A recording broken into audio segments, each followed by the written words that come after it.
നമസ്കാരം. എന്തൊക്കെയുണ്ട് വിശേഷങ്ങൾ? എല്ലാവർക്കും സുഖം തന്നെയെന്ന് വിശ്വസിക്കുന്നു. ഞങ്ങളിവിടെ സുഖമായിരിക്കുന്നു. അപ്പോൾ ഞാൻ വന്നിരിക്കുന്നത് ഓണം സ്പെഷ്യൽ ആയിട്ടുള്ള റെസിപ്പി ആയിട്ടാണ്. അപ്പൊ നിങ്ങൾ ഈ ഓണായി മക്കളെ, ഓണം വരാൻ ഇനി കുറച്ച് ദിവസം കൂടി ഉള്ളൂ. അപ്പോൾ ഓണം സ്പെഷ്യൽ ആയിട്ട് നമുക്ക് അവിയലാണ് ചെയ്യാൻ പോകുന്നത്. അപ്പൊ അവിയൽ എന്ന് പറയുമ്പോൾ ഞാൻ ഓൾറെഡി ഒരുപാട് ടൈപ്പ് അവിയൽ ഇട്ടിട്ടുണ്ട്. പക്ഷെ ഇന്നത്തെ അവിയലിന്റെ പ്രത്യേകത എന്താണ്? പാലക്കാട് സ്റ്റൈൽ വെള്ള അവിയലാണ്. നമ്മൾ നോർമലായിരുന്ന മഞ്ഞ കളറിലല്ല അവിയലിരിക്കുക. അപ്പൊ ഇവര് പാലക്കാടുകാർ മഞ്ഞപ്പൊടി ഇടത്തില്ല. ചെറിയ ചെറിയ വ്യത്യാസങ്ങളുണ്ട്. അപ്പൊ നിങ്ങൾ എന്തായാലും തയ്യാറാക്കി നോക്കൂ. അപ്പൊ ഓണത്തിന് മുൻപായിട്ട് ട്രയൽ ചെയ്യാൻ മറക്കരുത് കേട്ടോ. കുറച്ച് റെസിപ്പീസ് എടുത്തിട്ട് ഉണ്ടാക്കി നോക്കിയിട്ട്, കാരണം ഈ ആദ്യമായിട്ട് കുക്ക് ചെയ്യുന്ന കുട്ടികൾക്കൊക്കെ ഒരു കോൺഫിഡൻസ് വരണ്ടേ. ആദ്യത്തെ ഓണത്തിന്റെ ദിവസം തന്നെ എല്ലാം കൂടി ചെയ്യുമ്പോൾ നമുക്ക് ടെൻഷൻ വരും. അതുകൊണ്ട് ആദ്യമേ തന്നെ കുറച്ച് ഉണ്ടാക്കി നോക്കുക. അപ്പൊ കോൺഫിഡൻസ് വരും കേട്ടോ. അപ്പോൾ ഒട്ടും താമസിച്ചിട്ട് നമുക്ക് എങ്ങനെയാണ് രുചികരമായിട്ടുള്ള ഓണം സ്പെഷ്യൽ ആയിട്ട് പാലക്കാട് സ്റ്റൈൽ വെള്ള അവിയൽ തയ്യാറാക്കാം എന്ന് നോക്കിയിട്ട് വരാം. ഓക്കെ, അപ്പൊ നമുക്ക് പാലക്കാട് സ്റ്റൈല് വൈറ്റ് അവിയൽ തയ്യാറാക്കാം. പാലക്കാട് സ്റ്റൈലിലെ അവിയൽ തയ്യാറാക്കാൻ വേണ്ടിയിട്ട് ഞാനിവിടെ ചെറിയൊരു പോർഷൻ പച്ചക്കറികൾ എടുത്തിട്ടുള്ളൂ. അതായത് 2-3 പേർക്കുള്ള ഒരു അളവാണ് കാണിക്കുന്നത് കേട്ടോ. അപ്പോൾ ഇതിലേക്ക് ഞാൻ മുരിങ്ങക്കായ, ക്യാരറ്റ്, അതുപോലെ തന്നെ പച്ചക്കായ, ചേന, പിന്നെ കുമ്പളങ്ങ, വെള്ളരിക്ക, പടവലങ്ങ, പിന്നെ ബീൻസ്, അച്ചിങ്ങപ്പാര്, ഇത്രയാണ് എടുത്തിരിക്കുന്നത് കേട്ടോ. അപ്പം നിങ്ങളുടെ കയ്യിലുള്ള എന്തൊക്കെ പച്ചക്കറികളാണ് അതിനനുസരിച്ച് അഡ്ജസ്റ്റ് ചെയ്യാൻ മറക്കരുത്.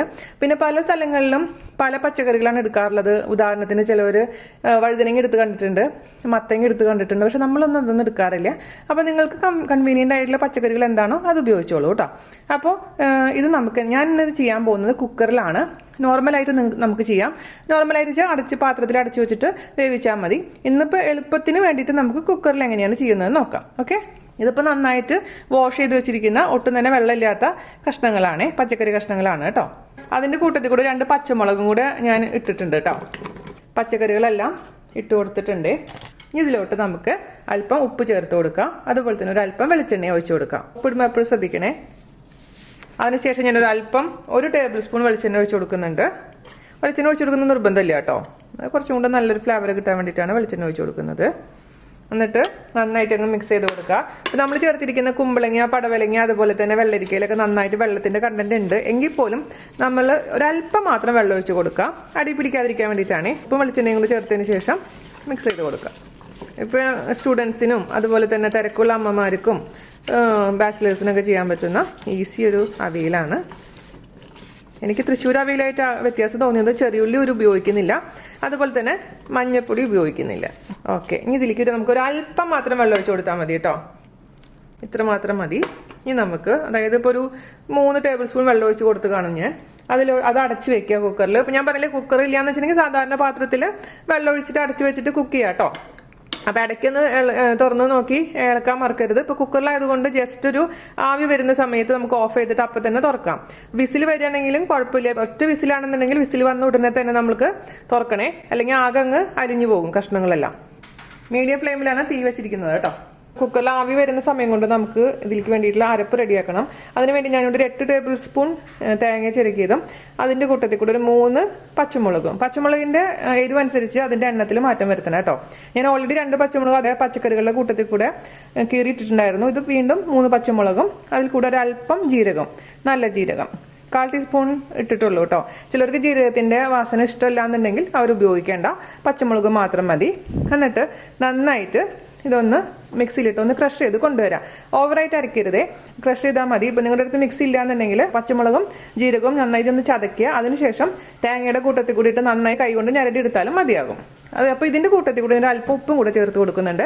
കഷ്ണങ്ങൾ നമ്മൾ ഉപ്പിട്ടിട്ടുണ്ടായിരുന്നെങ്കിൽ പോലും ഈ തേങ്ങയുടെ കൂട്ടത്തിൽ കൂടി അല്പം ഉപ്പ് ചേർത്ത് കൊടുക്കുക കേട്ടോ.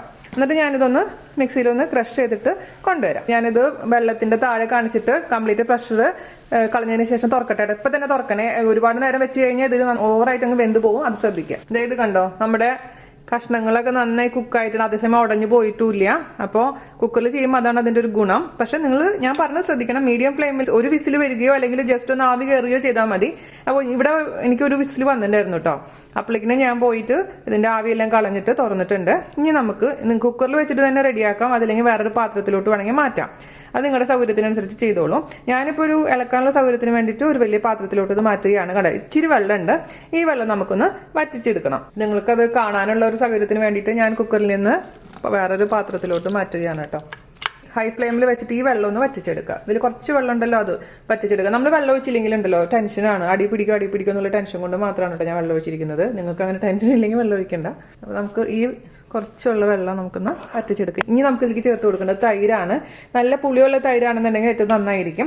നിങ്ങളുടെ അടുത്തുള്ള തൈരിന് പുളിയില്ല എന്നുണ്ടെങ്കിൽ എന്താ ചെയ്യേണ്ടതെന്ന് വെച്ച് കഴിഞ്ഞാൽ മാങ്ങ ഇപ്പോൾ പച്ചക്കറി അരിഞ്ഞിട്ടില്ലേ, പച്ചക്കറിയുടെ കൂട്ടത്തിൽ കൂടെ ഒരു മാങ്ങയുടെ 2-3 കഷ്ണങ്ങൾ ഇടാം. അതല്ലെങ്കിൽ നമ്മുടെ പുളിയില്ലേ, സാമ്പാർ പുളി കുറച്ച് പിഴിഞ്ഞൊഴിച്ചാലും മതി. അപ്പോൾ അതിൻ്റെ ആ ടൈപ്പൊക്കെ അവിയൽ ഞാൻ ഓൾറെഡി പോസ്റ്റ് ചെയ്തിട്ടുണ്ട്, മാങ്ങയിട്ട അവിയലും പുളി ഒഴിച്ച അവിയലും ഒക്കെ. പക്ഷേ ഇതിലിപ്പോൾ എൻ്റെ കയ്യിലുള്ള തൈരിന് നല്ല പുളിയുണ്ട്, അതുകൊണ്ട് ഞാൻ ഇതിലേക്ക് തൈര് മാത്രമേ ഒഴിക്കുന്നുള്ളൂ കേട്ടോ.